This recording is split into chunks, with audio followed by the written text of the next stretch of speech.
And basically the program is a program that would make the first 2 years of college for every American in a community college free to that student. That's the headline, obviously responding to the increasing cost and the decreasing availability of higher education to American students. But his plan also would involve working with community colleges, both to make sure that we've got a good system of accountability so that those students are in fact being educated both to a level and in subjects that are likely to result in them then getting a job and being able to pursue a career.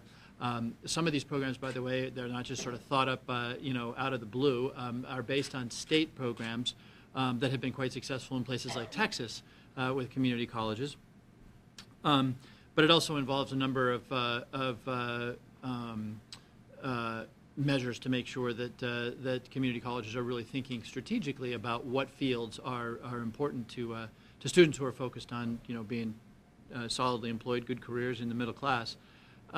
It also actually, it's not just free. It requires that, as the president would propose it, it requires that students maintain a 2.5 GPA in order to qualify for what would be significant assistance valued at roughly on average $3,800 per year per student. I'm just thrilled, first and foremost, that the president is focusing on something that we all know is absolutely essential.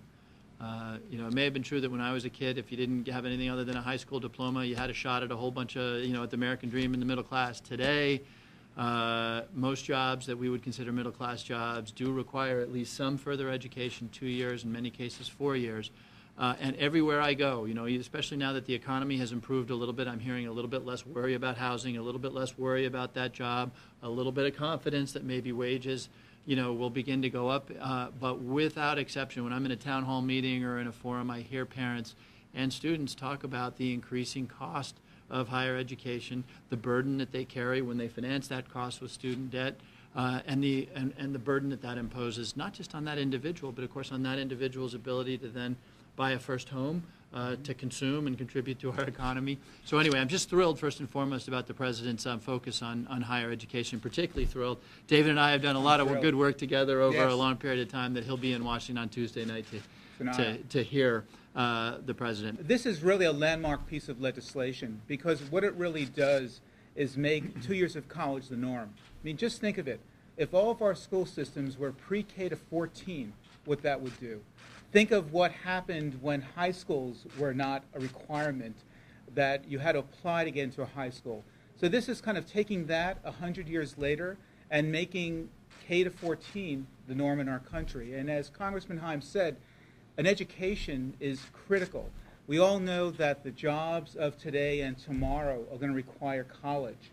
And the issue of indebtedness is really important because at NCC, and you'll hear from some of our students momentarily, debt is a major issue. And while we're able to provide a lot of our education free here, free through financial aid and also the work of the NCC Foundation, students still come and have to use Pell Grants to pay for tuition because that's where the financial aid rests, and still have to account for all different types of living expenses, right? I mean, you folks know that much more than I do.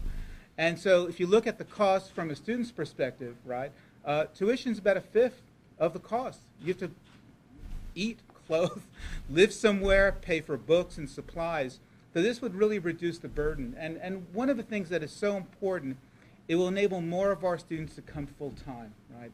That at NCC, less than 40% of our students are full-time students. And one of the things that we know from the research that we've done, the more likely a student can enroll full-time, the more likely she or he will complete their degree and succeed, and then move on to the workplace and or transfer. So this really fits in with the strategic vision of the college, getting more full-time students in directed pathways. And as Congressman Himes said, this is not a, quote, free ride. You need a 2.5. You need to be making progress in your studies. You need to be in a program that is going to be transferable or lead to a job. So it's a commitment that just by being part of this, you have skin in the game. And it's something that our students do so well day in and day out. And this will just make the norm. And again, I really want people to think about this pre-K to 14 model because that's what we need. We're doing that in the city of Norwalk. We created with the Norwalk Public Schools, the Norwalk Early College Academy with IBM this year.